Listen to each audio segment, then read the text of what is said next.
नमस्कार, स्वागत है आपका। आप देख रहे हैं प्राइम टीवी और मैं कीर्ति लेकर हाजिर हूं प्राइम डिबेट। देश में कोरोना के बढ़ते मामलों ने एक बार फिर से चिंता बढ़ा दी है। एक ही दिन में 35,000 से ज्यादा मामले सामने आने के बाद फिर से कोरोना को लेकर चर्चा शुरू हो गई है। पीएम ने फिर से 2 गज की दूरी, मास्क जरूरी का संदेश देश को दिया, लेकिन 5 राज्यों में होने वाले चुनाव में जिस तरह से भीड़ जुट रही है उसे देखते हुए ये साफ दिख रहा है कि चुनावी रैलियों की भीड़ देखकर कोरोना उल्टे पैर भाग जाता है। पहले देखिए ये रिपोर्ट, उसके बाद मैं करूंगी प्राइम डिबेट का आगाज।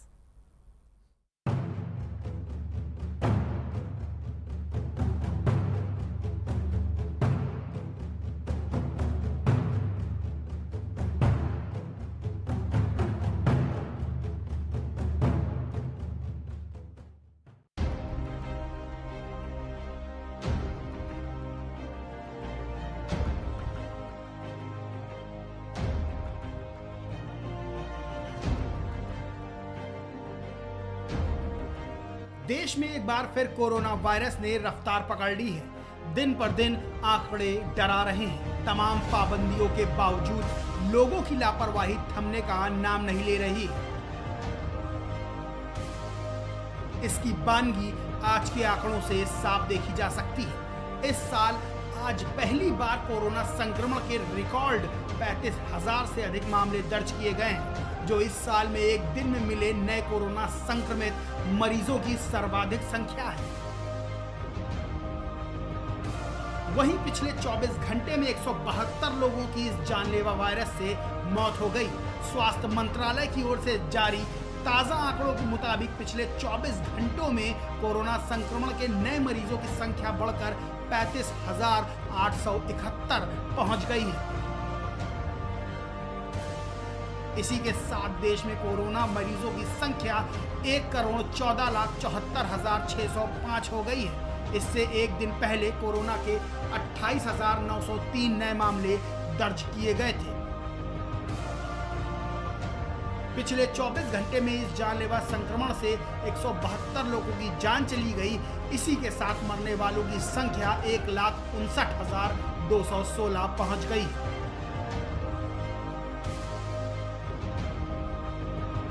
कल प्रधानमंत्री नरेंद्र मोदी ने मुख्यमंत्रियों के साथ बैठक कर कोरोना के बढ़ते मामलों पर चिंता जताई। नरेंद्र मोदी ने कहा कि कोरोना के मामले अगर गांव तक पहुंच गए तो इस महामारी को रोकना मुश्किल हो जाएगा। इस बैठक में पश्चिम बंगाल की सीएम ममता बनर्जी और छत्तीसगढ़ के सीएम भूपेश बघेल शामिल नहीं हुए। गौर करने वाली बात यह है कि 5 राज्यों में विधानसभा चुनाव हैं, जहां राजनीतिक दलों के छोटे से बड़े नेता रैलियां कर रहे हैं। रैलियों में छोटे से बड़े नेता भारी भीड़ जुटाकर जनता से अपने हक में वोट मांग रहे हैं। यहां तक तो ठीक है, लेकिन रैलियों में जब भीड़ उमड़ती है तो कोरोना कहां चला जाता है। कोरोना काल में जनता के बिना मास्क के जमकर चालान काटे गए। 2 गज की दूरी, मास्क है जरूरी का संदेश हर किसी को दिया गया, लेकिन चुनावी रैलियों में लाखों की भीड़ जब जुटती है तब राजनीतिक दलों के नेताओं को ये बात क्यों नहीं समझ आती है कि कोरोना का साया अभी छटा नहीं है और राजनीतिक रैलियों में आने वाली भीड़ और नेता भी कोरोना की चपेट में आ सकते हैं।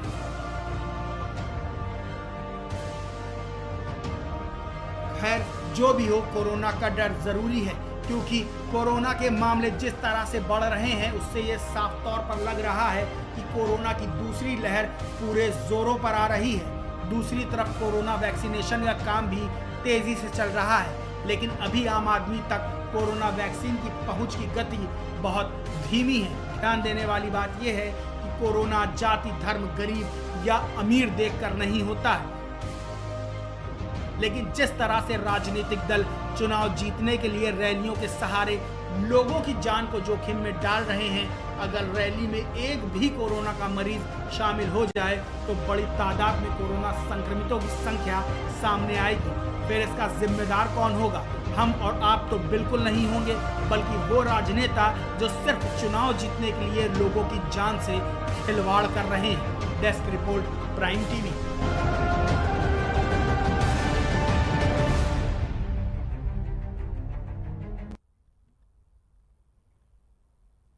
तो देखा आपने जिस तरह से कोरोना ने लगाम पकड़ी, जिस तरह से राह पकड़ी और बेलगाम होता जा रहा है लगातार, उससे ये साफ जाहिर हो रहा है कि कोरोना एक बार फिर से बेलगाम है। और क्या दोबारा से लॉकडाउन वापस आएगा? जिस तरह से तमाम राज्यों में जो कोरोना की रफ्तार है वो बढ़ रही है। लेकिन इसी के साथ आज का सबसे बड़ा सवाल यही है कि क्या चुनावी रैलियों की भीड़ देखकर कोरोना उल्टे पैर भाग जाता है? इसी पर आज मैं चर्चा करूंगी और प्राइम डिबेट का आगाज करते हुए मेरे साथ आज पैनल में मौजूद हैं संजय चक्रवर्ती, टीएमसी प्रवक्ता, विवेक श्रीवास्तव, बीजेपी नेता, साथ ही साथ डॉक्टर आदर्श त्रिपाठी हमारे साथ जुड़े हुए हैं और सत्येंद्र सिंह, राजनीतिक विशेषज्ञ, हमारे साथ स्काइप से जुड़े हुए हैं। तो सबसे पहले मैं आदर्श जी आप पर आना चाहूंगी, क्योंकि ये जो मुद्दा है ये कोरोना से जुड़ा हुआ है। तो डॉक्टर होने के नाते सबसे पहले मैं ये जो जानना चाहूंगी, किन वजहों से जो कोरोना की ये बेलगाम होती जो रफ्तार है वो बढ़ रही है, तो ये इसकी वजह क्या है? जी आदर्श जी। सॉरी, पहले मैं आपको थोड़ा करेक्ट कर दूं, मेरा नाम डॉक्टर राजेश है। Okay, sorry. एंड आप जो सवाल पूछ रहे हो ये बिल्कुल वाजिब सवाल है, क्योंकि जिस हिसाब से पिछले 1 साल के दौरान, पिछले मार्च से जब लॉकडाउन हुआ था और करीब 72 दिनों का लॉकडाउन था, उसके बाद से फिर केसेस बढ़ने शुरू हुए, फिर एक पीक पे पहुंचा। बीच में अभी इस साल केसेस काफ़ी कम हो गए थे और कल से आज में जो हम देख रहे हैं कोरोना की जो वृद्धि है वो लगभग 150% वृद्धि हो चुकी है। देखिए, कोरोना एक वायरस जनित इन्फेक्शन है, इसका ट्रांसमिशन बहुत तेज़ी से होता है और जब तक हमारी जो जनसंख्या है उसके लगभग 70% लोग, 70% पॉपुलेशन, उसमें अगर इम्यूनिटी नहीं है या उसके अंदर इससे प्रतिरोधी क्षमता नहीं है तो आप इस वायरस को फैलने से नहीं रोक सकते। जैसा कि हिस्ट्री में हम देखते हैं कि जो पुरानी गलतियां होती हैं उसको रिपीट नहीं करना चाहिए। तो अगर हम इतिहास में जाएं तो 1917 से 1919 के बीच में जो स्पेनिश फ्लू का पैंडेमिक फैला था उसने भी बड़े पैमाने पे लोगों की जान ली थी। भारत में भी उससे लोगों ने अपनी जान गंवाई थी, मुख्यतः यूरोप में और इंग्लैंड में उससे प्रकोप देखा गया था। उस समय भी वो पूरा पैंडेमिक 2 साल तक खिंचा था। ये एक बायोलॉजिकल प्रोसेस होती है। वायरस को आए हुए अभी सिर्फ 1 साल हुआ है। साइंटिफिक कम्युनिटी, साइंटिफिक जो रिसर्च है जहाँ तक हुई है उसके हिसाब से भी अभी हम लोग बहुत ज़्यादा इस वायरस के बारे में नहीं जानते। फ़िलहाल जो वैक्सीन आई है बहुत अच्छी वैक्सीन है, बहुत इफ़ेक्टिव वैक्सीन है, उसका बहुत बड़े पैमाने पर इस्तेमाल किया जाना चाहिए था ताकि हमारी जो जनसंख्या है जिसको हर्ड इम्यूनिटी बोलते हैं उसमें हर्ड इम्यूनिटी डेवलप हो सकती। और जब तक ये नहीं हो जाता तब तक हमें जो कोरोना अप्रोप्रिएट बिहेवियर है, जैसे मास्क पहनना, सोशल डिस्टेंसिंग रखना, लार्ज गैदरिंग्स को अलाउ नहीं करना और सैनिटाइजर्स का यूज़ करना, ये सारा प्रोटोकॉल हमें फॉलो करते रहना चाहिए था। दुर्भाग्यवश इसमें जनता की तरफ से भी और हमारे जो राजनीतिक नेता हैं उनकी तरफ से भी बहुत बड़ी भूल की गई है और उसका दुष्परिणाम दिख रहा है। अभी भी समय है, हम इस पे अंकुश लगा सकते हैं। नहीं लगता है चुनावी रैलियों में कोरोना कहीं ना कहीं भाग जाता है। लेकिन आपने स्पेनिश फ्लू की बात करी डॉक्टर राजेश, तो मैं आपसे ये भी जानना चाहूंगी, जैसे स्पेनिश फ्लू 4 वेव में आया था, 4 उसके स्ट्रेन्स आए थे, तो क्या हम ऐसे जो ये नई वेव आई है एक तरीके से, तो कोरोना की ये सेकेंड स्ट्रेन इसे मान सकते हैं हम एक तरह से? देखिए, वायरस जिस फैमिली का होता है, जैसे ये कोरोना फैमिली का जो वायरस होता है, ये जो वायरसेस होते हैं अपने आप को चेंज करते हैं, म्यूटेट करते हैं, जिसकी वजह से एक नई प्रकार की वायरस की प्रजाति उत्पन्न होती है जो पहले के वायरस से ज़्यादा तेज़ी से स्प्रेड हो सकती है या ज़्यादा तेज़ी से लोगों को मार सकती है, यानी कि मृत्यु दर उसकी ज़्यादा हो सकती है। अभी तक जो इंडिया में जो स्ट्रेन है, जो पुणे वाला जो स्ट्रेन है जो महाराष्ट्र में है, जिसकी वजह से ज़्यादा केसेस दिख रहे हैं महाराष्ट्र में, उसकी लोगों को इन्फेक्ट करने की क्षमता तो बहुत ज़्यादा है लेकिन मृत्यु दर कम है, तो उससे अभी बहुत ज़्यादा घबराने की ज़रूरत नहीं है। जो वायरस म्यूटेट होता है वो पहले से ज़्यादा प्रभावी होता है, पहले से ज़्यादा लोगों को इन्फेक्ट कर सकता है, तकलीफ़ दे सकता है। और कई बार होता है कि जैसे आपने वैक्सीन लगवाई है और उसके बाद नया स्ट्रेन आया तो आप उस स्ट्रेन से री इन्फेक्ट हो सकते हो, या फिर भले ही आपके अंदर इम्यूनिटी वैक्सीनेशन के बाद डेवलप हुई हो या कोरोना से ग्रसित होने के बाद डेवलप हुई हो, जो इम्यूनिटी होती है वो बहुत विश्वसनीय नहीं होती है। विशेषकर 6 महीने से 9 महीने के बाद वो इम्यूनिटी काफ़ी कम हो जाती है। अभी एक रीसेंट पेपर पब्लिश हुआ है लैंसेट पब्लिकेशन में, जो डेनमार्क में स्टडी की गई थी, उसमें उनको मिला है कि जो लोग पहले इन्फेक्ट थे उनमें 6 महीने बाद री इन्फेक्शन के चांसेस काफ़ी बढ़ गए हैं। तो अब जो हमें सबक मिलता है पुरानी महामारी से, आज से जो 100 साल पहले हुई थी, उससे यही मिलता है कि इसका एक साइकिल है जो लगभग 2 साल का है। हम अभी बीच में हैं, 1 साल गुजर चुका है, 1 साल बचा है। तो हमें जो कोरोना एप्रोप्रिएट बिहेवियर है वो पूरे 1 साल फॉलो करना है और सारे प्रोटोकॉल वही फॉलो करने हैं, और जो गलतियां की जा रही हैं उनको रोकने की आवश्यकता है। बिल्कुल आपने सही कहा कि जिस तरह से स्पेनिश फ्लू हम लोगों ने देखा और उस टाइम को भी हम एक बार याद करें तो हम लोग डर जाते हैं, क्योंकि स्पेनिश फ्लू ने जिस कदर पूरी महामारी ने जिस कदर लोगों को डरा दिया था और किस तरह से उसने पूरे चपेट में लिया था। कोरोना उससे कहीं भी पीछे नहीं है और कहीं ना कहीं कोरोना की दूसरी स्ट्रेन भी मान सकते हैं हम जिस तरह से आई है।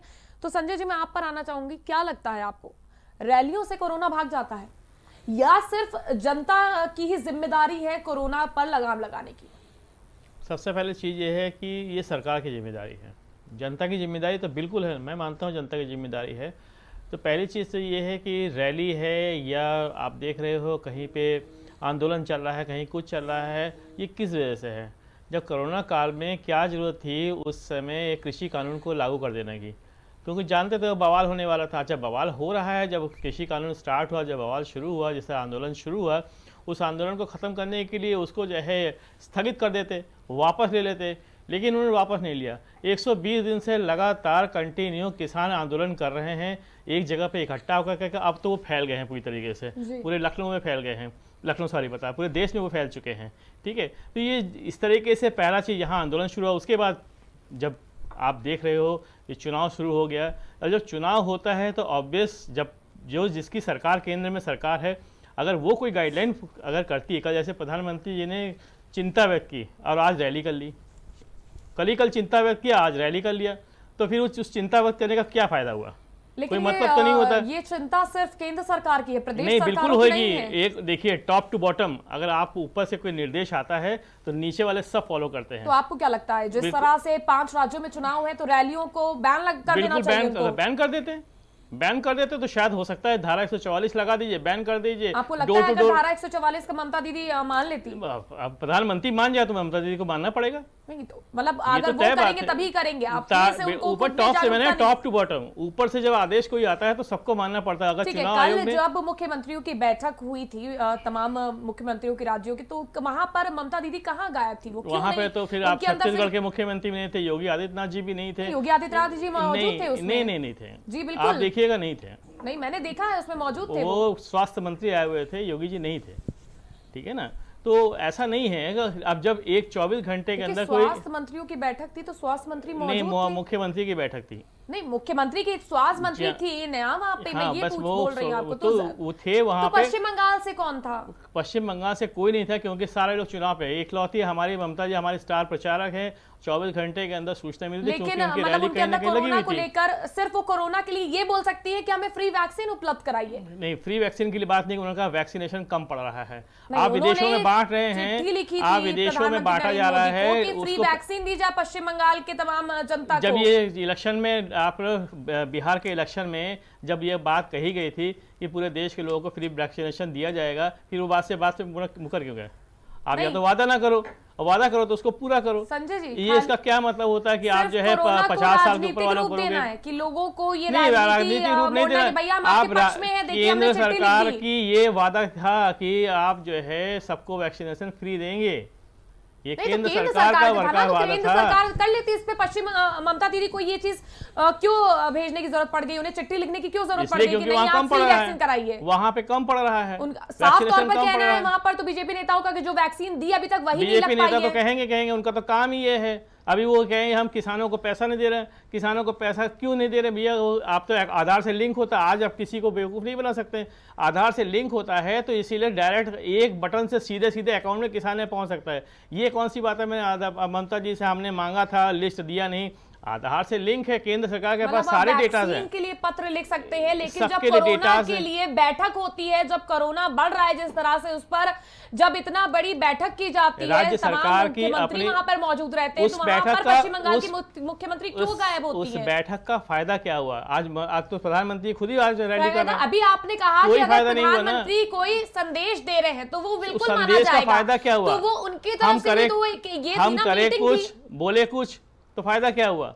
अगर वो आज अपनी रैली स्थगित कर देते हैं और कहते हैं हम रैली पे नहीं जाएंगे, धारा 144 लागू कर दिया जाए, सारे पूरे देश में लागू कर दिया जाए, तो कौन नहीं मानता? सबको पूरे मानना देश पड़ता में है। क्यों लागू कर दी जाए? जब क्यों 5 नहीं? जहां राज्यों में चुनाव है, 5 कोरोना जब राज्यों में पूरे जहां देश रैलियां में चल रही हैं, कोरोना, देखिए पहली बात है महाराष्ट्र में कोई चुनाव नहीं चल रहा है, तो वहां पे क्यों नहीं? वहां पे तो 144 महाराष्ट्र में जिस तरह से कोरोना बढ़ रहा है, तो महाराष्ट्र की सरकार ये वेट करे कि पहले केंद्र सरकार कुछ केंद्र उसमें सरकार की लागू तरफ करेगी, से तब फिर हम लोग लागू गाइडलाइन, करेंगे, तब हम लॉकडाउन हर लगाएंगे। गाइडलाइन जितनी होती है ज्यादातर केंद्र सरकार से आती है और राज्य सरकार को उसको मानना पड़ता है, और नहीं। केंद्र सरकार उसको गाइडलाइन जारी करेगी। तो गाइडलाइंस- निश्चित रूप से जब लॉकडाउन हुआ था तो केंद्र सरकार ने लगाया था ना, पहला लेकिन लॉकडाउन किसने लगाया था? संजय केंद्र जी, सरकार एक लगाया था। मिनट, जब महाराष्ट्र सरकार ने लॉकडाउन लगाया तो ये केंद्र की ही नीतियां हैं जी हाँ। कि अगर आपके वहां बेकाबू हो रहा है कोरोना तो आप लॉकडाउन लगा सकते हैं उन इलाकों बिल्कुल, में, बिल्कुल। आप उन्हें कंटेनमेंट जोन बना सकते हैं, आप बिल्कुल। धारा 144 लगा सकते हैं। तो ये चीजें तो पश्चिम बंगाल की मुख्यमंत्री खुद भी आगे आके कर सकती है ना। क्यों नहीं कर सकते? हमने कहा तो जब क्यों केंद्र नहीं सरकार किया गया? कि अभी उनके पैर में फ्रैक्चर आया, हाँ। फिर भी वो लाखों की भीड़ लेके निकल पड़ी। लाखों के भीड़ लेके तो प्रधानमंत्री भी निकले हैं, तो मतलब अभी- ममता बनर्जी पे इल्जाम देखिए, क्यों? आप लाखों आरोप नहीं, मैं आपसे पूछ मैं रही हूँ। बिल्कुल, मैं आरोप प्रत्यारोप पे ही बात होगी ना। जब केंद्र सरकार में प्रधानमंत्री ये बात कर रहे हैं, गृह मंत्री कर रहे हैं, सारे मंत्री वहां पे लगे हुए हैं, तो जब सब लोग करें तो ममता बनर्जी पे इतराज किस बात के चलिए लिए? ठीक है, विवेक जी आपको क्या लगता है केंद्र की तरफ से क्यों नहीं इतनी सख्ती भरा फैसला लिया गया कोरोना को देखते हुए? जब प्रधानमंत्री मीटिंग करते हैं वीडियो कॉन्फ्रेंसिंग के जरिए और वो ये कहते हैं कि कोरोना की रफ्तार बढ़ रही है, उन्हें ये चीज पता है कि केरल, असम, जहां जहां 5, केरल में भी स्थिति बहुत अच्छी नहीं है। देख रहे होंगे आप किस तरह से लगातार केसेस, हालांकि अभी थोड़े से डाउन पड़े हैं, लेकिन केसेस लगातार सामने आ रहे हैं। तो क्यों केंद्र सरकार एक बड़ा निर्णय नहीं लेती है? फुल लॉकडाउन की जरूरत नहीं, लेकिन जिस तरह से रैलियां हो रही हैं, तमाम भीड़ इकट्ठा हो रही है, आप भी देख रही है, कोई मास्क नहीं, कोई सोशल डिस्टेंसिंग का फॉलो नहीं किया जा रहा है, ये चीजें क्यों हो रही हैं? देखिए कीर्ति जी, कल प्रधानमंत्री जी ने सारे मुख्यमंत्रियों की बैठक ली। उसमें भारत के केवल 2 मुख्यमंत्री नहीं थे, एक ममता बनर्जी जी, एक भूपेश बघेल जी जो छत्तीसगढ़ के मुख्यमंत्री हैं। ममता बनर्जी जी इस मीटिंग कितनी गंभीरता से लेती हैं, उनकी मीटिंग में अनुपस्थिति होने से पता चल जाता है। अब रही बात, प्रधानमंत्री ने जिस तरह से चिंता व्यक्त की वैक्सीन को लेकर के, आंध्रा तेलंगाना में 10% वैक्सीन बर्बाद हो रही है। जो वैक्सीन देश के टैक्स के पैसे से मुहैया कराई जा रही है, रियायती दर पर मुहैया कराई जा रही है, वो उसको ये प्रदेश लोगों तक नहीं पहुंचा पा रहे हैं। 9% यूपी में बर्बाद हो चुकी है। मेरी आंकड़ा- क्वेश्चन सिर्फ ये है कि क्यों चुनावी रैलियां की अब- जा रही हैं जब अब- कोरोना इस कदर बढ़ रहा है? आप ये तो दिखा रहे कि हमें चिंता है, लेकिन वो अब- चिंता रैलियों के टाइम पर क्यों गायब हो जाती है? देखिए, याद से भीड़ जहां- नहीं देख रहे हम, चाहे वो बिहार की जब चुनाव हुआ तब भी हमने नहीं, देखी इस नहीं, तरह की भीड़। देखिए, चुनाव चूँकि संवैधानिक परंपरा है, संविधान की मजबूरी चुनाव होंगे, सरकार का एक निश्चित प्रचार कार्यकाल होता प्रसार है। करना जरूरी नहीं है। अब रही बात प्रचार प्रसार की, तमाम चुनाव आयोग के द्वारा गाइडलाइंस दी गई, उसको फॉलो करते हुए ही मंच आप लगाएं, उनको फॉलो करते हुए ही अपना प्रचार प्रसार करें।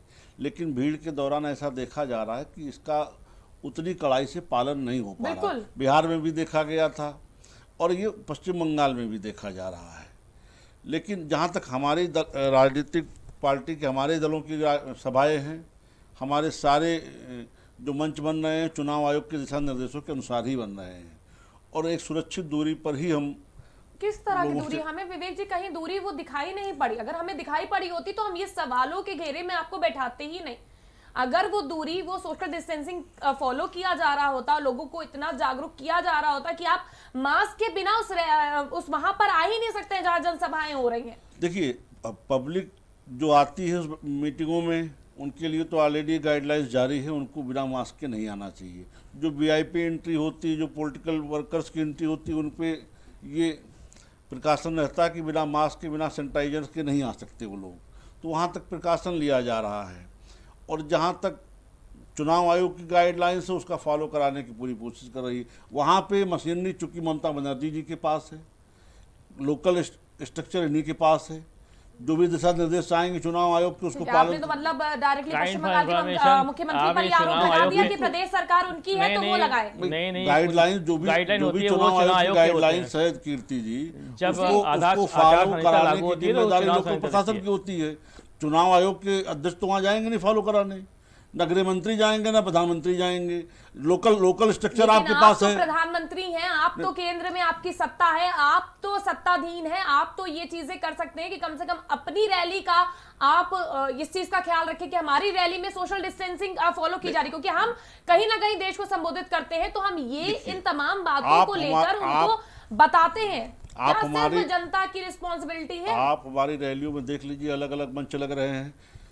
जो कुछ खास नेता हैं, बड़े सीनियर लीडर, उनके लिए अलग मंच लग रहा है, लोकल लीडर्स के अलग मंच लग रहे हैं, उसमें सोशल डिस्टेंसिंग का पालन करते हुए कुर्सियां लगाई जा रही हैं, डी का घेरा बड़ा बनाया जा रहा है, जो चुनाव आयोग की गाइडलाइंस उसको फॉलो करते हुए मंच चलिए ठीक है, रैली स्थल राजनीतिक के विशेषज्ञ भी हमारे बनाया साथ जा इस रहा समय है। सत्येंद्र जी जुड़े हुए हैं। एक सत्येंद्र जी देख मैं आप लीजिए, एक का भी देख लीजिए, कहीं आपको कोई नहीं दिखेगा, वो सब वही है। आप देखिए रोड तो शो आप- हो रहे हैं, आप रोड शो हो रहे हैं, अमित शाह जी बिना मास्क के आप देखिएगा रोड शो में हैं, कहीं कोई गाइडलाइन का कोई फॉलो नहीं हो रहा, सब ऐसे भेड़चाल में सब कुछ चल रहा है, किसी भी तरह से कोई गाइडलाइन का तो कोई follow भेड़ नहीं हो रहा। चाल में किसी को तो एक अपनी चाल बदलने की जरूरत पड़ेगी ऊपर ना। से टॉप लेवल से प्रधानमंत्री का मतलब ये है कि अंतर्राष्ट्रीय लेवल पर जो है ये मैसेज जा रहा है। आप संजय जी इसको कैसी समझिए। बात कर रहे हैं? प्रदेश में सरकार आपकी है, कोरोना के मामले अगर बढ़ते हैं तो उस पे बेकाबू तो अगर अभी ये होगी तो आपको जिम्मेदारी लेनी होगी चुनाव उसकी। आयोग के पास इस समय पूरी तरीके से कानून व्यवस्था सब कुछ चुनाव आयोग देखता है इस समय, क्योंकि आचार संहिता लगा हुआ है। एडमिनिस्ट्रेशन आपके पास है। कानून व्यवस्था इस देखता है ना, समय केवल हेल्थ और केयर केवल केयर डिसीजंस टेकर वो थोड़ी गवर्नमेंट, देखेंगे। इस समय गवर्नमेंट सिर्फ एक केयर टेकर के रूप से गवर्नमेंट होती है, उसके पास कोई भी अधिकार नहीं होता कि एक सिपाही तक को वो ट्रांसफर कर सके। ये पता होना चाहिए कि आपके गाइडलाइंस जितने होते हैं वो चुनाव आयोग फॉलो करते हैं। अभी बिल्कुल आपने देखा चुनाव आयोग होगा, follow करते हैं, अभी लेकिन आपने आप- देखा होगा ममता बनर्जी पे अटैक हुआ था तो चुनाव आयोग ने जो है एसपी वगैरह को जिनका ट्रांसफर करना था वो चुनाव आयोग ने किया था, न कि ममता बनर्जी ने किया हुआ था। नहीं बिल्कुल, मैं कह तो नहीं अधिकारियों ठीक है। पर उनकी लगाम है, लेकिन हाँ। स्वास्थ्य के प्रति जागरूक करना, उन्होंने तो गाइडलाइंस दे दी ना अपनी। बिल्कुल, अब वो क्या करें? वहां के प्रदेश के मुख्यमंत्री और केंद्र सरकार में सत्ताधीन कोई भी प्रधानमंत्री है, नरेंद्र मोदी को बिल्कुल क्या वो क्या बोल क्या कर सीधे- क्या वो फरमान चुनाव जारी कर आयोग दे? एक स्वतंत्र संस्था है, वो कोई भी गाइडलाइन जारी कर सकती है। किसी को भी जो है गलत कुछ होता है तो उसको नोटिस जारी करती है, चुनाव आयोग करती है, चाहे वो भाजपा के हो तो ये चाहे साफ टीएमसी का हो, दिख रहा है किसी ना का फिर तो कहीं ना कहीं कि चुनाव आयोग भी सरकार के नीचे दबा हुआ ये है। मैं कैसे कह सकता हूँ? मैं तो क्या आप कह रहे हैं कि जिम्मेदारी जो दिख उनकी रहा है? है, जो दिख रहा है वही मैं बता रहा हूँ, चलिए जो कुछ ठीक है, सामने दिख रहा है। ठीक है सत्येंद्र जी आप बताइए, इन्होंने तो सारा आरोप लगा दिया कि भैया चुनाव आयोग की जिम्मेदारी है, उनके अधिकार हैं, अगर वो चाहे तो अपने अधिकारों का इस्तेमाल कर सकते हैं। तो क्या लगता है चुनाव आयोग अपने अधिकारों का इस्तेमाल नहीं कर रहा है या प्रदेश के नीचे प्रदेश सरकार और केंद्र सरकार के नीचे दबा हुआ है चुनाव आयोग? उठाया है बहुत ही ज्वलंत मुद्दा है, बहुत ही समसामयिक मुद्दा है। यहाँ पर जो कोरोना का पूरा आप एपिसोड देखिए, जब से कोरोना का लॉकडाउन स्टार्ट हुआ था पिछले साल, उसके बाद से एकाएक घटनाक्रम आपने देखा होगा कि पूरे देश में एक साथ शराबों की दुकानें खोल दी गई थी और किसी भी सरकार ने उसका विरोध नहीं किया था, चाहे वो कोई भी प्रदेश की सरकार हो, किसी भी राजनीतिक पार्टी की राजस्व सरकार हो। भरना था ना। तो वहाँ पे रेवेन्यू जनरेशन, मतलब उनका जो मेन एजेंडा होता है उस एजेंडा को वो फोकस करते हैं। उनको वहाँ पे मास मोबिलाइजेशन से कोई फर्क नहीं पड़ा कि और दुगने तिगने दाम पे उन्होंने रेवेन्यू जनरेशन के लिए शराब की बिक्री करा दी। तो आप उनके मंतव्य को समझिए। इस वक्त आप देख रहे हैं कि जो इलेक्शन का कैंपेन चल रहा है पूरे देश में चल रहा है, जो 5-6 राज्य हैं वहां पर, इससे पहले बिहार का इलेक्शन भी हुआ, आपने वहां पर भी देखा कि मास मोबिलाइजेशन होती है। जो इलेक्शंस होते हैं उसमें 3 बेसिक एंटिटीज आपके पास में है। एक है जनता, जिसको हम मॉब कहते हैं या मासेस कहते हैं, दूसरा इलेक्शन कमीशन और तीसरा होता है राजनीतिक पार्टियां। मॉब जो है, जो जनता है, वो कहीं भी अपने आप को आप देखिए, एक आम बाजार में चले जाइए, आप स्टेशन पे चले जाइए, कहीं भी देख लीजिए, वो मास्क या सैनिटाइजेशन का प्रॉपर यूसेज कर ही नहीं रही है और कहीं ना कहीं हम उसका इम्पैक्ट देख रहे हैं। दूसरा आता है इलेक्शन कमीशन। इलेक्शन कमीशन का अपना एक लिमिटेशन है, वो बहुत सारी चीजों का गाइडलाइंस वहाँ पे जाहिर कर सकता है, कहीं कहीं पे वो नकेल कसने की बात कह सकता है, लेकिन एक एक व्यक्ति पे चेक पॉइंट्स वो नहीं बना सकता। ये उसकी एक लिमिटेशन है। राजनीतिक पार्टियों का डेफिनेटली है कि वो इस चीज को करे, अपने जितने भी उनके अनुयायी हैं, जितने भी उनके फॉलोअर्स हैं, चाहे जो भीड़ में लोग इकट्ठा हो रहे हैं, उनको वो इस चीज के बारे में सेंसिटाइज करें। ये कहना कि केवल ऊपर से नीचे आएगा, नीचे से ऊपर जाएगा, ये नहीं। हर एक राजनीतिक पार्टी की अपनी एक नैतिक जिम्मेदारी भी है कि वो इस चीज को जरूर देखे, क्योंकि कहीं ना कहीं अगर इस तरह से कोई घटनाक्रम बढ़ता है तो इसमें सभी जनता का ही नुकसान है और अल्टीमेटली राज्य सरकार और केंद्र सरकार के ऊपर बात आएगी ही आएगी। तो हमें सभी को एक समझना होगा, जनता को भी समझना होगा, इलेक्शन कमीशन को भी एक अच्छा सख्त स्टैंड यहाँ पर लेना होगा और राजनीतिक पार्टियों को भी अपनी नैतिक जिम्मेदारी समझते हुए इसको आगे बढ़ाना। बिल्कुल सतीन जी, जिस तरह से हम लगातार देखते हैं कि कहीं ना कहीं प्रदेश सरकार और केंद्र सरकार ये मिलकर पश्चिम बंगाल में चुनाव लड़ रही है, तो दोनों का एजेंडा यही था कि फ्री में वैक्सीन उपलब्ध कराई जाए। हालांकि प्रधानमंत्री नरेंद्र मोदी ये कहते हैं कि हमने ऑलरेडी वैक्सीन प्रोवाइड करवा दी है, वहीं पर राज्य सरकार में मुख्यमंत्री ममता बनर्जी कहती है कि वैक्सीन फ्री में दी जाए, इसकी लिखित पुष्टि की जाए कि लोगों को आश्वस्त किया जाए कि फ्री वैक्सीन देगी। वैक्सीन पर तो आप आ जाते हैं, राजनीति करने लग जाते हैं, लेकिन कोरोना से बचाव के ऊपर क्यों नहीं राजनीति की जाती है? क्यों उसके जो गाइडलाइंस है उसे फॉलो करने पर आवाज नहीं उठाई जाती है? राजनीतिक पार्टियां हैं तो वो राजनीति करेंगे ही, वो कोई फुटबॉल का मैच तो नहीं खेलने जा रहे हैं, तो वो अपना बात करेंगे। उनको हर एक मुद्दा चाहिए। वो ये कहेंगे कोरोना वैक्सीन हमें मुफ्त में कोरोना वैक्सीन दे दीजिए, तो वो ऊपर से ये बात आएगी कि आपको जो वैक्सीन हमने दिए हैं वो सारी वैक्सीन की खपत ही नहीं हुई है, तो आप एक्स्ट्रा वैक्सीन की, फ्री वैक्सीन की बात क्यों कर रहे हैं? जो आपके फ्रंटलाइन हेल्थ वर्कर्स थे, जो सीनियर सिटीजन थे, उनको ऑलरेडी वैक्सीन फ्री में सरकार ने दिया हुआ है। इसके बाद में जो आपके बाकी लोग बचते हैं उसके ऊपर डेफिनेटली एक चार्जेस की बात आ रही है, क्योंकि अल्टीमेटली रेवेन्यू का भी लॉस आप देखिए पूरे देश में हर सरकार के पास है, केंद्र सरकार हो चाहे राज्य सरकार हो, रेवेन्यू का अच्छा खासा लॉस उनके पास में आया। और फिर जो लोग बीच में बीमार पड़े उनके लिए पूरी हेल्थ की सुविधाएं प्रोवाइड करी गई, उसके ऊपर भी सरकारों ने बहुत खर्च किया है। तो एक प्रकार से और बर्डन डालना एक कहीं ना कहीं एक मुश्किल की बात हो सकती है। तो 500 रुपए में 2 वैक्सीन एक व्यक्ति को मिल रहा है, इसको भी कहीं ना कहीं अफोर्ड करना चाहिए और एनजीओज को भी कहीं ना कहीं इसको सपोर्ट देने के लिए आगे आना चाहिए कि जो आम जनता है, जिनको जरूरत है और जिनके पास पैसे नहीं है, वो इस चीज को देखें। तो एक सरकार के ऊपर टैक्सेशन है, कहीं ना कहीं हर एक चीज को सरकार नहीं देख सकती है। आप किसी भी एक बीमार को देख लें, जैसे कोविड का इलाज चला होगा, एम्बुलेंस से लेके टेस्ट से लेके और हॉस्पिटल के सारे खर्चे जो केंद्र सरकार ने उसका वहन किया था पूरे नेटवर्क के थ्रू में, एक व्यक्ति जो 10 से 15 दिन भी एडमिट रहा, 4 से 5 लाख पर व्यक्ति के ऊपर खर्चा हुआ।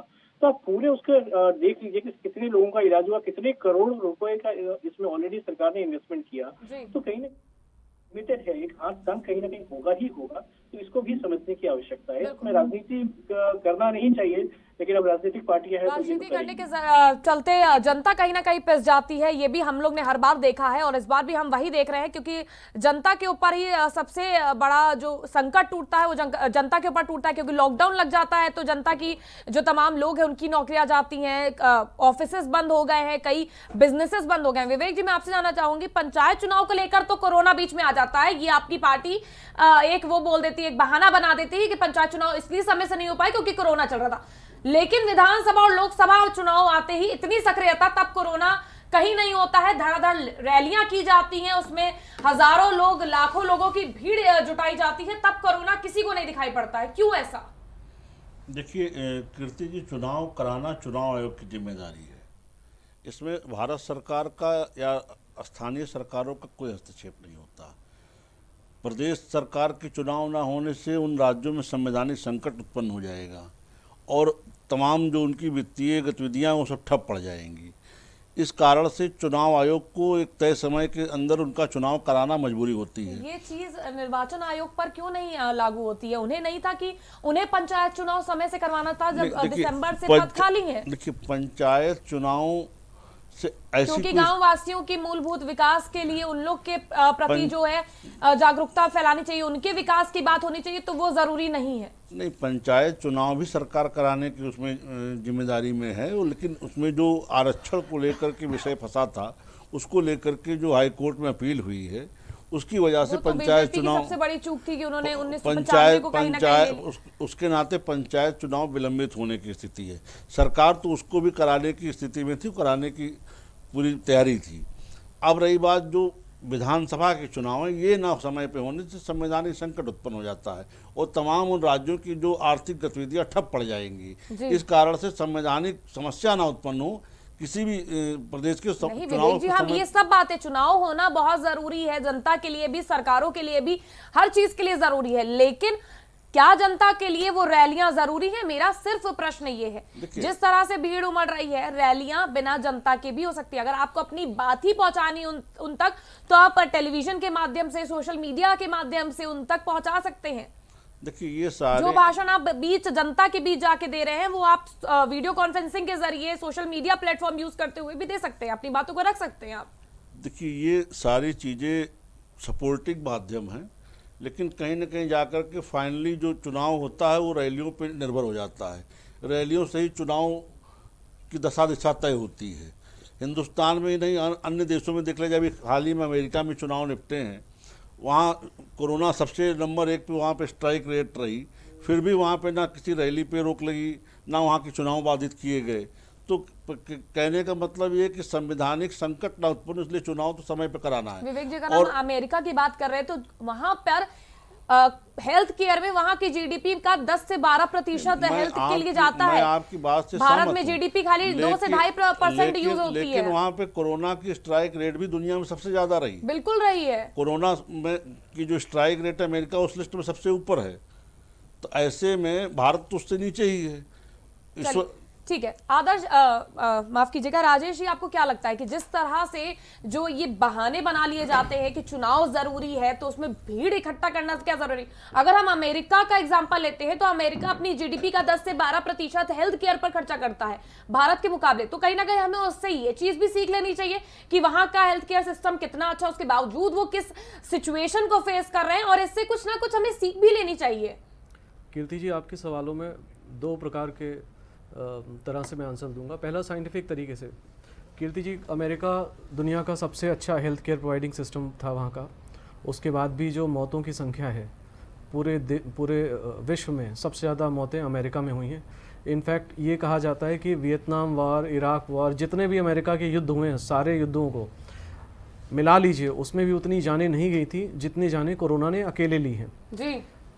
तो इस बात को कहने के पीछे मेरा जो एम है वो ये है कि समहाउ किसी तरह से कोरोना वायरस जो मृत्यु दर है, जो कॉस्केशियंस में या यूरोपियंस में, या जिन्हें हम वाइट बोलते हैं, जिनका चमड़े का रंग सफ़ेद होता है, वाइट पीपल या गोरे लोग, उनमें ज़्यादा रही है। क्योंकि अगर यही मॉर्टेलिटी इंडिया में, पाकिस्तान में, बांग्लादेश में, श्रीलंका में रही होती तो इस लिहाज से आधा पाकिस्तान, बांग्लादेश साफ़ हो जाना चाहिए था।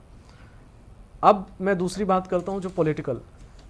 शुरू से लेके अभी तक कीर्ति जी, ये जो मैनेजमेंट रहा है कोरोना पेंडेमिक का, ये बहुत ही अनसाइंटिफिक रहा है, इलॉजिकल रहा है, और जिसे बोलते हैं एकदम वाहियात वाला। लॉकडाउन की कोई ज़रूरत नहीं थी, लगाया गया। लोग सड़कों पे चलते हुए मरे। पिछले साल अगर आप कंपेयर करें, इतने सारे केसेस आ रहे थे, हम लॉकडाउन की स्थिति में थे। अब क्या बोला जा रहा है कि नहीं, जो एक पर्टिकुलर एज ग्रुप के लोग हैं वो बाहर हैं। मतलब आप जो डिसीजन मेकिंग होती है वो साइंटिफिक कम्युनिटी से पूछ के ली जाती है। ऐसा नहीं होता है कि आप वन मैन शो नहीं हो सकता कि आपके मन में जो आया आपने बोल दिया, बाद में उसको कॉन्ट्रडिक्ट कर रहे हैं। इससे क्या होता है, मिस इन्फॉर्मेशन होती है। पैंडेमिक में ये जो मिस इन्फॉर्मेशन है, गलत जो इन्फॉर्मेशन है, इसकी वजह से ज़्यादा नुकसान हुआ है। आपने एक बिल्डिंग को सील कर दिया, बच्चे दूध के लिए तरसते रहे, एक केस निकल आ जाता था, पूरी बिल्डिंग सील हो जाती थी। साहब, इस तरह का खौफ और इस तरह का खौफ का माहौल था। और आज देखिए केसेस निकल रहे हैं। चुनाव जहां हो रहे हैं श्रीवास्तव साहब, वहां तो चुनाव हो रहे हैं, संवैधानिक संकट में मानता हूं। 3500 जोड़ों की शादी हो रही है यही लखनऊ में, वृंदावन में। 3500 तो जोड़े हैं, एक के साथ अगर 10 भी रहे तो कितने हो गए? और जाके चेक कर लीजिए कितने लोगों ने मास्क पहन रखा है। तो ये जो संजीदगी होती है जिसे मैं बोलता हूँ, वो ना तो शासन के स्तर पे, मतलब जो डिसीजन मेकिंग है, पॉलिसी मेकिंग है, उसके स्तर पे दिखी, और ना ही जो देश की या विश्व की सबसे बड़ी पार्टी होने का दावा करती है उनके अंदर दिखी। दुर्भाग्य हमारा यही है कीर्ति जी कि हमारे देश में जो नीति निर्धारक करता है, उनका जो एटीट्यूड है, जिसे हम साइंटिफिक एडवाइस की तरफ एटीट्यूड कहते हैं, वो बहुत ही लापरवाह रहा है। अब वैक्सीन की बात ले लीजिए, 4.5 करोड़ वैक्सीन हम पाकिस्तान को फ्री में दे रहे हैं। मैं कहता हूँ संविधान के हिसाब से चुनाव होने थे। आप चुनाव से पहले जिन राज्यों में चुनाव होने थे, आप उसमें मास वैक्सीनेशन करा देते, बिल्कुल 6 महीने बाद चुनाव करा लेते, क्या चला जाता? जितनी वैक्सीन पाकिस्तान को भेजी है उतनी अकेले महाराष्ट्र में भेज देते, तो जो रैपिड राइज हो रहा है केस में वो नहीं होता। सही बात। दूसरा तरीका, अब लॉकडाउन का कोई मतलब नहीं है। अब अगर आपको करना है तो सर ये करिए, जिस एरिया में आपको केसेस मिल रहे हैं उसको एक सेंटर बना लीजिए और उसके 1-1.5 किलोमीटर की पेरीमीटर में जितने भी लोग मिले सबको वैक्सीनेट करिए, जैसे हम रिंग वैक्सीनेशन कहते हैं, ये हम पोलियो के केसेस में यूज कर चुके लेकिन हैं। डॉक्टर राजेश, क्या वैक्सीन एकमात्र उपाय है? आपको लगता है वैक्सीन के बाद क्या केसेस नहीं आएंगे? क्योंकि जिस तरह से लगातार कोरोना अपनी अपने बदल रहा है रूप, कहीं ना कहीं एक नया नया केस लगातार सामने आता है। पोस्ट कोविड पेशेंट्स भी हमने देखे जिनके अंदर कोरोना के सिम्टम्स बहुत अलग अलग तरीके से देखे, हर किसी के अंदर अलग सिम्टम्स थे, कोई पता ही नहीं लगा। तो क्या वैक्सीन के बाद कोरोना के जो सिम्टम्स है उस पर, क्योंकि कहते हैं ना कि जो वायरस होता है वो कभी मरता नहीं है, इट विल नेवर डाई, तो ये जो सिचुएशन होती है उससे कैसे डील किया जाए? कीर्ति जी, हम फिर जो इतिहास में हमसे जो सबक मिला है स्पेनिश फ्लू से उससे सीखते हैं, और बाकी जो वायरसेस जैसे बिहेव करते हैं उससे सीखते हैं। किसी भी वायरस से, कोरोना फैमिली के किसी भी वायरस से प्राप्त हुई जो इम्यूनिटी है, इम्यूनिटी या तो आप खुद इन्फेक्ट होकर प्राप्त करते हैं या तो वैक्सीन होके, इम्यूनिटी आप किसी भी तरह से प्राप्त करते हैं इस वायरस के अगेंस्ट, वो 6 महीने के बाद बहुत ज़्यादा क्रेडिबल नहीं होती है। री इन्फेक्शन के रेट्स होते हैं, और री इन्फेक्शन जिनकी उम्र 60 साल से ज़्यादा है या जो हाई रिस्क ग्रुप हैं उनमें ज़्यादा होता है। ओवरऑल इन जनरल ये देखा गया है कि जो भी पैंडमिक होता है या जो भी इस प्रकार का वायरस होता है, समय के साथ साथ जैसे जैसे समय बीतता है, जैसे कि मेरा मानना है कि अभी करीब 1 साल और चलेगा, मतलब हम मिडवे में है, पिछले मार्च में शुरू हुआ था, बिल्कुल इस मार्च में है और अभी अगले मार्च तक जाएगा। जैसे जैसे समय बीतेगा इस वायरस की जो मृत्यु दर है, मृत्यु मतलब लोगों को मारने की जो क्षमता है वो कम होती जाएगी। हो सकता है इसके वेरिएंट्स, जैसे नए नए वेरिएंट्स आ रहे हैं वो और आएँ, लेकिन अभी तक जितने भी वेरिएंट मिले हैं उनमें किसी भी वेरिएंट में लोगों को मारने की क्षमता जो है उसमें इजाफा नहीं हुआ है, क्योंकि कहीं ना कहीं हमारी बॉडी कहीं ना कहीं वो चीज एब्जॉर्ब करने लग जाती है, हम यूज्ड टू हो जाते हैं अगर कह ले तो। कीर्ति जी, तो दूसरा पॉजिटिव फैक्टर है, मैं वो बोलूँगा कि हमारा जो एशियन जीन्स हैं, हम जो एशियन पॉपुलेशन है, मतलब जो हम इधर भारत, पाकिस्तान, बांग्लादेश, या अगर हम उस हिसाब से देख लें तो जो अफ्रीकन पॉपुलेशन है वो भी, मतलब जो ब्लैक हैं, उनका इम्यून सिस्टम ज़्यादा इक्विप्ड है, ज़्यादा कैपेबल है कोरोना वायरस को डील करने में, और जो सीवियरिटी ऑफ इन्फेक्शन है, जो मृत्यु दर है, हम लोगों में कम पाई गई है। तो इससे बहुत ज़्यादा डरने की, बहुत ज़्यादा भय करने की आवश्यकता नहीं है। जो साधारण प्रोटोकॉल हैं उनको फॉलो कीजिए, और जो गैदरिंग से उसको अवॉइड करना चाहिए। चुनाव होने हैं तो पहले वहाँ पे वैक्सीनेशन करा लीजिए, साहब 6 महीने बाद चुनाव करा लीजिएगा प्रायोरिटी बेसिस पे। और वैक्सीन जो है फ्री मिलनी चाहिए सबको। बेहद वाजिब सवाल किया था टीएमसी के जो प्रवक्ता साहब हैं उन्होंने, चक्रवर्ती जी ने, कि वैक्सीन भाई आपको सबको फ्री में देनी चाहिए। 500 रुपये अफोर्ड कर पाना हर इंसान के बस की बात नहीं है इस देश में, जबकि हमारी लगभग 80% जो आबादी है वो गरीबी रेखा के आसपास की है। नहीं ठीक है राजेश जी, बिल्कुल। इसलिए हाँ। मैंने बोला था जी संजय क्योंकि जी, आज जब आप देख रहे हैं तेल की कीमत जो है 100 रुपए के आसपास हो रही है, डीजल की कीमत बढ़ चुकी है, सरसों का तेल की कीमत बढ़ चुकी है, खाने के तेल, हर चीज़ रहता है। और सबसे बड़ी और एक और चीज़ है कि बेरोजगारी बढ़ रही है। लॉकडाउन के बाद से लोगों का रोजगार खत्म हो चुका है, और इसी वजह से अगर आप महंगाई की मार, बेरोजगारी के साथ साथ आप वैक्सीनेशन की भी अगर पैसा लेना शुरू कर देंगे तो ये आम इंसान जाएगा कहाँ? नहीं चलिए ठीक है, आम आपने इंसान के बारे में बहुत सोचा आपने इस बारे में, ठीक है, लेकिन जब सरस्वती पूजा इतनी भव्य तरीके से ममता दीदी करा रही थी तब क्या कोरोना का पूरे डर नहीं इंडिया था? में सरस्वती पूजा हुई है, अगर कराओ नहीं, तो भी मैं तो आप वही तो लोग, कह रही हूँ। असल बात ये है कि कराएं तो परेशानी, न कराएं तो परेशानी। चितवी मेरी, पटवी मेरी, खड़ी मेरी, अंगूठा मेरे पिताजी का, ये ऐसा नहीं होता है। सब कुछ नहीं हुआ है ना, इसके लिए भी एक सवाल होता है कि इन्होंने सरस्वती पूजा नहीं कराई, इन्होंने दुर्गा पूजा। अरे भाई, राजनीति में ये सारी चीजें, क्वेश्चन क्यों आते हैं? राजनीति में विकास के बारे में बात करो ना, बिल्कुल, मैं विकास के बारे में बात करें ना। हिंदू मुसलमान, जय श्री राम और ये सब बातें क्यों होती है? मेरे को तो ये नहीं समझ में आती है। कोई भी इंसान किसी भी धर्म को मारेगा। अचानक 2014 के, तो आप विकास के मुद्दों को लेकर 2014 के बाद ये सारी चीजें घटनाएं क्यों होने लग गई कि ये जय श्री राम बोलिए, आज जय श्री राम बोलेंगे तो आप हिंदू हैं, आप जय श्री राम नहीं बोलेंगे तो आप हिंदू नहीं है, देशद्रोही हैं। ये सब बातें क्यों है भाई? जय श्री राम बोलने में आप जेल क्यों भेज देते हैं? भेजिए, किसे नहीं, आप क्यों नहीं, हम किसने कहा है कि आप जय श्री राम जबरदस्ती बुलवाएंगे? आज कहेंगे आप जय श्री राम बोलिए, आप फिर आपको कल आपको ये खाना खाइए, परसों कहेंगे आप ये कपड़े पहनिए।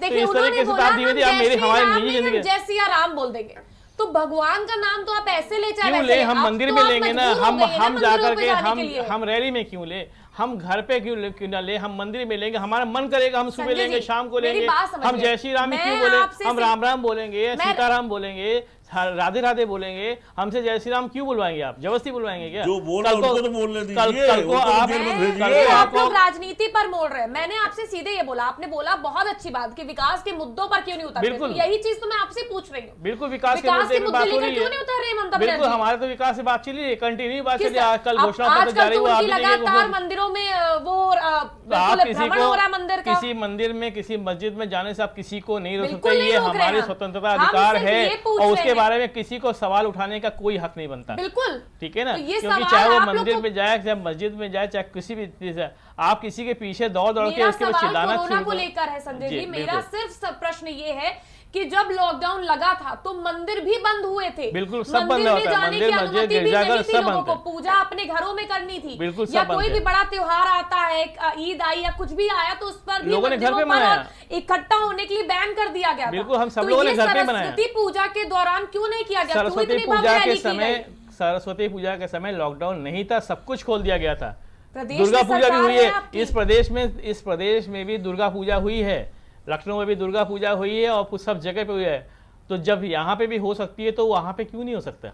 बिल्कुल, लेकिन इस बार पंडाल नहीं लगाए गए थे। पंडाल सब जगह लगे हैं, जिस सारे तरह पंडाल। से मैं आपसे फिर मैं आरोप प्रत्यारोप नहीं मैंने लेने कहा बैठी ना किसी कि का यहाँ क्या पंडाल मुद्दा लगे है, हैं। वो भी कटघरे में इसी में ही है, सवालों के कटघरे में। मैं बंगाली क्योंकि हूँ, मैं सारी पार्टियों से एज यही पर सवाल कर- बंगाली मैं कम से कम हर दुर्गा पूजा में कोशिश करता हूँ, मैं जाता हूँ, मैं बंगाली समाज को भी बिलोंग करता हूँ और मैं जाता रहता हूँ, मैं विसर्जन कमेटी में भी जाता रहता हूँ, तो हर चीज देखता हूँ। ऐसा नहीं है कि किसी पे जो है आपने केवल लोगों की मूर्ति का जान साइज से छोटा बढ़कर किया, क्या ये केवल पूजा आपने है? 6 फुट का मूर्ति का ठीक साइज है। छोटा किया था, लेकिन मेरा सब एक कुछ सवाल हुआ। है, क्या लोगों की जान से बढ़कर ये पूजा या धर्म को जोड़ देना राजनीति से ये अनिवार्य है? बिल्कुल नहीं है, बिल्कुल, इसलिए कह रहा हूँ कि आप विकास की बात करिए। तो ये ऐसा क्यों किया विकास जाता है? ये नहीं, फिर आप इसका क्वेश्चन पूरे देश में लागू करिए, आप मंदिर बंद कर दीजिए, आप बता दीजिए कि हाँ भाई आप यहाँ मेरी पूजा वूजा सरकार नहीं होती होगी, तो मैं तो करती नहीं ना, होना मेरी चाहिए। सरकार मंदिर, नहीं है। मस्जिद, गिरजाघर सबको बंद कर देना चाहिए। प्रदेश में आपकी सरकार है, प्रदेश नहीं, केंद्र में मैं उनकी देश की बात सरकार कर रहा है। हूँ, मैं देश की फैसले बात आप कर रहा लोग को हूँ, लेने हैं। देश की बात कर रहा हूँ, पूरे देश की बात कर रहा हूँ। मंदिर मस्जिद से क्यों एतराज है?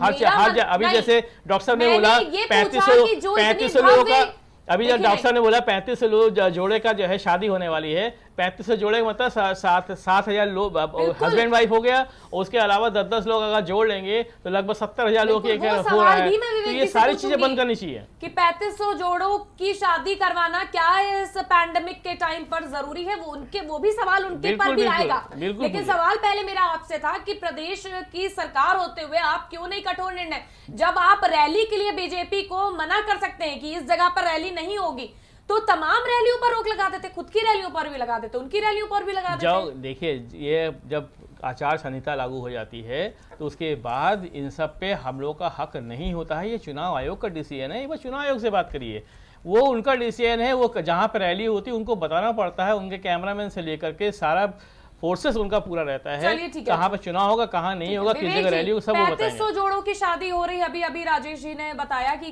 क्यों इस टाइम पर जहां पर शादियों में से 50 लोग अनिवार्य किए गए थे, वहां पर भी हमने उस टाइम पर भी देखा कि 100 लोगों की भीड़ शादियों में पहुंची थी, बिना मास्क के, बिना सैनिटाइजर के, बिना किसी भी सोशल डिस्टेंसिंग का फॉलो करते हुए। प्रदेश में आपकी सरकार है, कोरोना के लिए आप बोलते तो हैं कि हमने बहुत कुछ किया, लेकिन जब इस तरह के दृश्य सामने आते हैं तो मन में एक डर पैदा हो जाता है। देखिए कीर्ति जी, ये गरीब बेटियों की शादियां हो रही हैं, सामूहिक विवाह है और पूरा प्रिकॉशन लेते हुए यही वृंदावन में शादियां हो रही हैं। मैं उसी तरफ से आ रहा हूँ। ठीक है, आप आए होंगे, आपको अगर गरीब की बेटियों की शादी से दर्द हो रहा हो तो हो सकता है वो, लेकिन गरीब- हमें तो गरीब कोई नहीं है। हमें तो लग रहा है भाई गरीब की बेटियों की शादियां हो गरीब की रही हैं। बेटी और मास्क आपको गरीब दोनों की अलग बेटियों- है। नहीं, नहीं, देखिए आप लोग फिर यार दोनों का वही कोई आप लोग मतलब कहा नहीं, जाता है ना कि वो आप आप धर्म नहीं, को वो जोड़ देते इंसान हैं, है, गरीब या हो, भावनाओं को जब- जोड़ जब देते हैं। सामान्य लोगों के यहाँ शादी जान सबकी के प्यारी होती है। परमिशन है तो तो जैसे गरीब आपने की बेटी की शादी शादी खर्चा होगी उठाया, तो क्यों दर्द है? जैसे शादी खर्चा उठाया वैसे मास्क और सैनिटाइजर का खर्चा बिल्कुल उठा लेते हैं। बिल्कुल पूरा प्रशासन वहाँ सब पूरे इंतजाम सब करा रहा है। श्रीवास्तव जी को प्रशासन श्रीवास्तव जी इंतजाम को सब लिख करा रहा है, के सारे लोग ड्यूटी लगे हुए श्रीवास्तव जी हैं। से सवाल लिख के सारे पूछा तहसीलदारों करिए। के लेखपालों की क्योंकि ये ड्यूटी भूल लगी जाते हैं हुई कि है। सवाल पूछा क्या गया था। श्रीवास्तव जी से सवाल लिख के पूछा जब करिए। सामान्य इनसे लोगों को पूछा गया था शादी क्या ये की जायज इजाजत है, तो ये कह रहे हैं कि शादी से आपको दर्द क्या हो रहा है। बिल्कुल। साहब सवाल जो मैडम ने पूछा था जब कीर्ति जी ने, वो सामान्य लोगों की बताइए शादी मुझे की दर्द हो रहा है कि तब नहीं हो रहा, आपने उससे उठाया आपको था क्या फर्क पड़ता है। जब सामान्य लोगों की शादी की इजाजत थी तब आपने प्रश्न उठाया था क्या? नहीं, मेरा प्रश्न सब सर, तरफ है कि अगर मैडम आपने कीर्ति जी पूछ रही है प्रश्न, मैं नहीं पूछ रहा राजेश हूं। जी की बात कर रहा हूँ। मैं प्रश्न नहीं लगा रहा हूँ सर। आज अगर सामूहिक शादियां हो रही, गरीबों की बेटियों की शादियां हो रही है तो आपको किस बात का दर्द है भाई? गरीबों की बेटियों की शादी की दिक्कत नहीं है, वो तो अच्छा काम है आप कर रहे हैं, लेकिन इस कोरोना के टाइम पर पूरा एडमिनिस्ट्रेशन लगा हुआ, पूरा एडमिनिस्ट्रेशन लगा, पूरे प्रकाशन साथ हो रही ऐसे ऐसे कनिका कपूर भी आई होंगी किसी गरीब की बेटी की शादी में डांस करने, उसमें सरकार पूरा ने कार्रवाई नहीं मंत्रिमंडल आ की गया क्या? था। ये देखिए सर आप सवाल का जवाब दीजिए, देखिए, जिस मकसद सर से- सवाल का जवाब दीजिए। केवल उंगली कीर्ति जी ने उठाना- सवाल पूछा देखिए, था उंगली कि जब उठाना, लार्ज गैदरिंग्स उंगली अवॉइड उठाना करनी होनी गलती होती चाहिए। है विवेक जी, तभी उंगली उठाते हैं भाई, ना। इसीलिए कहता हूं, इसी से गलती लिखित में होती है, सवाल उंगली पूछिए। आपके ऊपर। ये भूल जाते हैं। रहे, केवल सरकार को कटघरे में खड़ा करना, इनको अपनी वो सर कथनी करनी में फर्क नहीं होना चाहिए। सरकार अपनी आपकी काम सरकार की अपनी कर रही कथनी है। करनी में फर्क है। विवेक जी, अथॉरिटी सरकार के पास है, सरकार फैसले पूरी लेने की अथॉरिटी से जिम्मेदारी- पूरे नियम कानूनों का पालन करते हुए काम कर रही है। तो ये किस तरह ये की फॉर्मूला नियम तो वे सब जगह लागू होगा, जहां भीड़ इकट्ठा कर लो वही बोलो कि वहां पे अपने सारे नियम कानून के साथ मैंने किया यहाँ हुआ पे है। एक एक लेखपाल की एक एक कानूनगो की ड्यूटी लगाई गई है, सेक्टर बनाए गए हैं, तब शादियां निपटाई जा रही है। सारी पूरे एक- पूरे एक लखनऊ ही का ग्राउंड स्टेशन में। वहां लगा हुआ है। चलिए ठीक है, सतेन जी क्या लगता है आपको कि जिस तरह के तर्क दिए जा रहे हैं टीएमसी नेता और बीजेपी नेता द्वारा कि भैया ये तो हमारी जिम्मेदारी नहीं है, अपने आप ही देख ले, चुनाव आयोग करता है, और मतलब बेसलेस है ये तर्क, मुझे तो नहीं लगता किसी तरह से इसमें कोई सेंस है इन तर्कों में किसी भी प्रकार का। कीर्ति जी, यहाँ पर जो ये पूरा मामला है, जब ये लॉकडाउन शुरू हुआ और जिस हिसाब से डॉक्टर विवेक साहब ने भी बताया, ये एक बड़ा विशियस साइकिल है एक्चुअली। जब ये लॉकडाउन हुआ तो आपने देखा कि बहुत सारे व्यापार बंद हो गए, स्कूल कॉलेजेस बंद हो गए, आय के तमाम साधन बंद हो गए, यातायात बंद हो गया, राजनीतिक में भी बहुत सारी चीजें हुई, तो ये इसका इम्पैक्ट आम जनता पे पड़ा। अब आज की तारीख में है कि उनको रिवाइव करने के लिए, इकोनॉमी को रिवाइव करने के लिए, लोगों को ऑफिस जाने के लिए सारी व्यवस्थाएं खोल दी गई, छोटे छोटे बच्चों के स्कूल्स खोल दिए गए, क्या उनको रिस्क फैक्टर नहीं है? तो ये बात ये समझने की है कि हाँ, अगर स्कूल में कराया गया तो आपको एक गाइडलाइंस का फॉलो करना है। चुनावी रैलियां हो रही है तो कोई आपको हाथ पकड़ के खींच के नहीं ले जा रहा कि आप चुनाव की सभा में आप शामिल हो। आपको अगर वहां पे बोला, इलेक्शन कमीशन ने अपना एक गाइडलाइंस आपको जाहिर कर दिया, अपना कैलेंडर जाहिर कर दिया, तो उसके बाद से ये नहीं कह रहा कि आपको हाथ पकड़ के रैलियां करनी ही आपको आवश्यक है, ऐसा तो उसने नहीं कहा। वर्चुअल बहुत सारे रैलियां हो रही चुनाव है। आयोग आए अधिकारी उसके और इनको उंगली पकड़ के बताए कि आपको सोशल डिस्टेंसिंग फॉलो करनी है।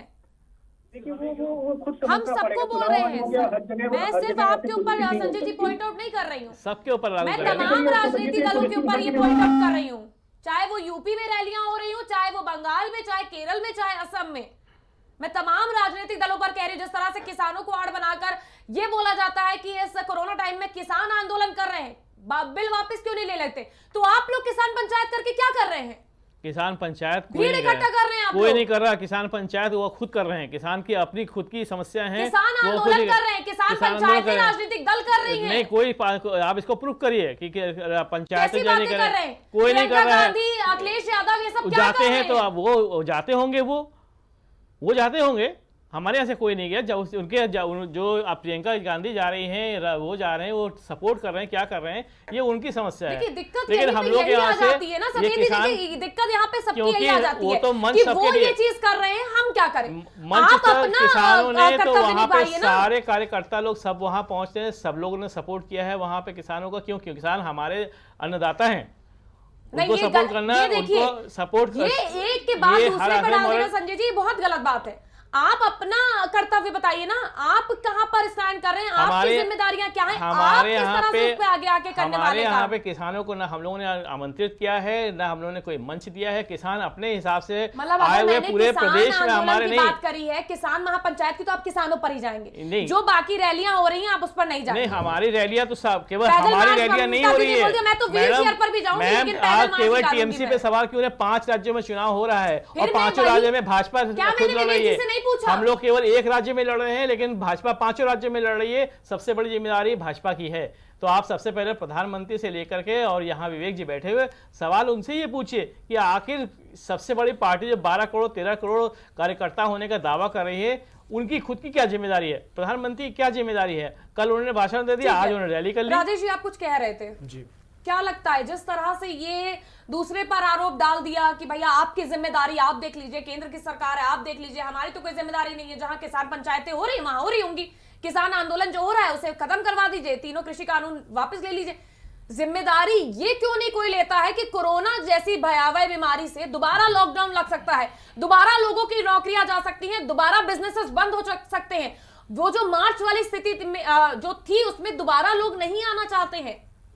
कीर्ति जी, ये वाकई बहुत ही चिंता का विषय है। कीर्ति जी, जैसा कि कल प्रधानमंत्री जी ने अपने भाषण में कहा था कि इस इन्फेक्शन को, कोरोना वायरस को गांवों तक पहुंचने से रोकना है। ये गांव तक पहुंच चुका है। इतने सारे किसान आए, गांव से ही आए थे। भले ही बिल वापस हुआ हो ना हुआ हो, बिल पे क्या चर्चा हुई क्या नहीं, वो एक सरकार का और किसानों के बीच का विषय है। मेरा जो कंसर्न है, भारत के नागरिक होने के नाते, एक डॉक्टर होने के नाते, मैं जो देख रहा हूँ भविष्य कोरोना का, ये बहुत ही भयावह है, बहुत ही खतरनाक है। हमारी पॉपुलेशन अगर हम देखें तो करीब 100 करोड़ है। करीब 2 करोड़ ऐसे हैं जिनमें इन्फेक्शन हो चुका है। 2 करोड़ 17 लाख को वैक्सीनेट हम कर चुके हैं।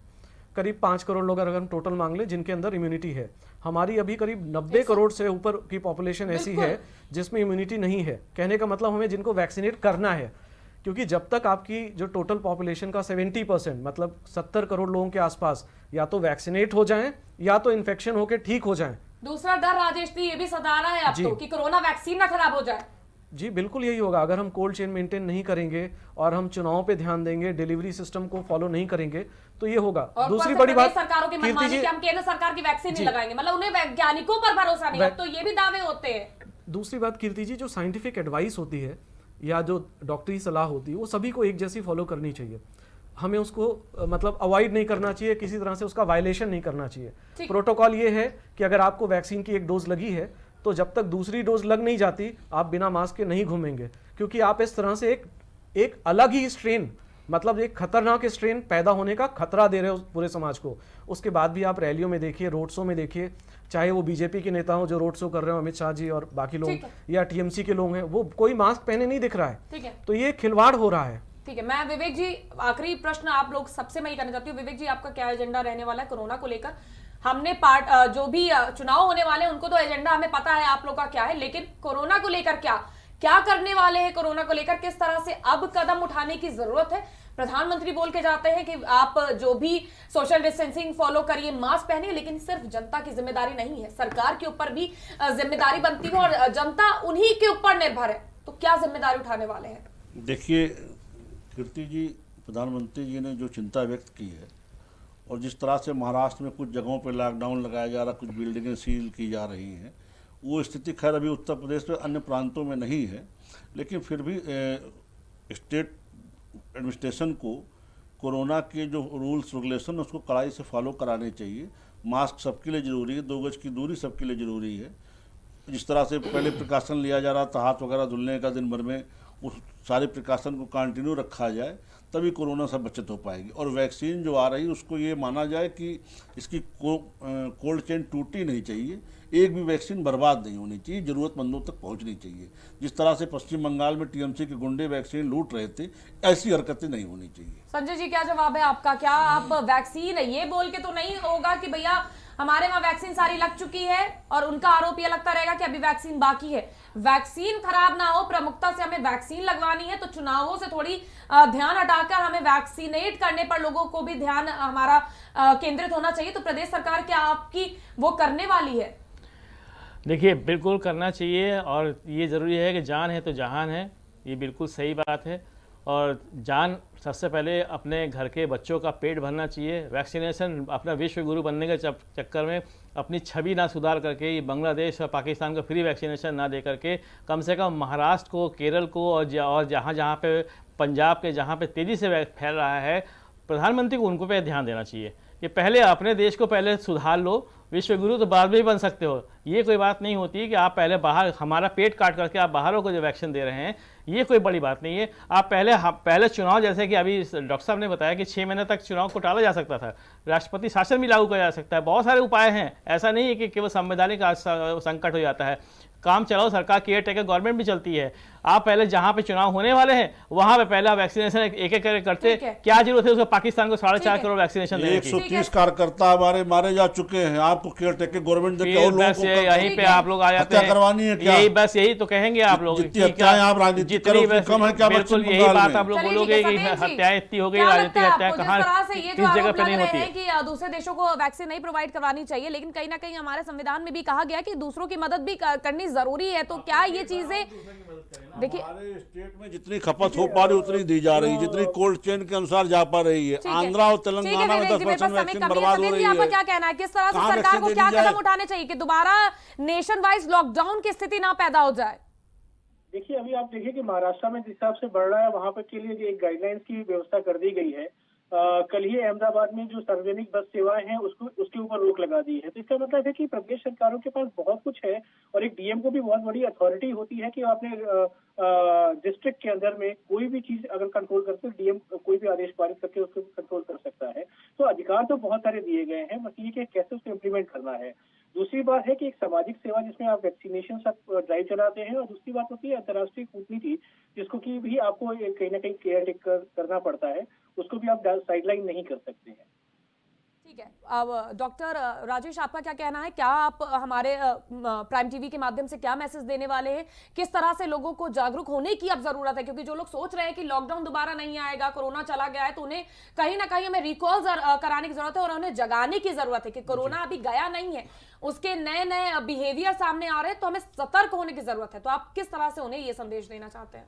कीर्ति जी, मैं आपके चैनल के माध्यम से जनता से अपील करूंगा कि हर व्यक्ति अपने परिवार में कुछ ऐसे लोगों का चयन करे जो हाई रिस्क ग्रुप में आते हैं, जैसे कि हमारे माता पिता हो गए, बुजुर्ग हो गए, जिनकी उम्र 60 साल से ऊपर है, या जिनको डायबिटीज़ है, या इनको ब्लड प्रेशर है, या किसी भी अन्य प्रकार के ऑर्गन ट्रांसप्लांट हुए हैं, या कैंसर का ट्रीटमेंट हुआ है, या किडनी की डिजीज़ है।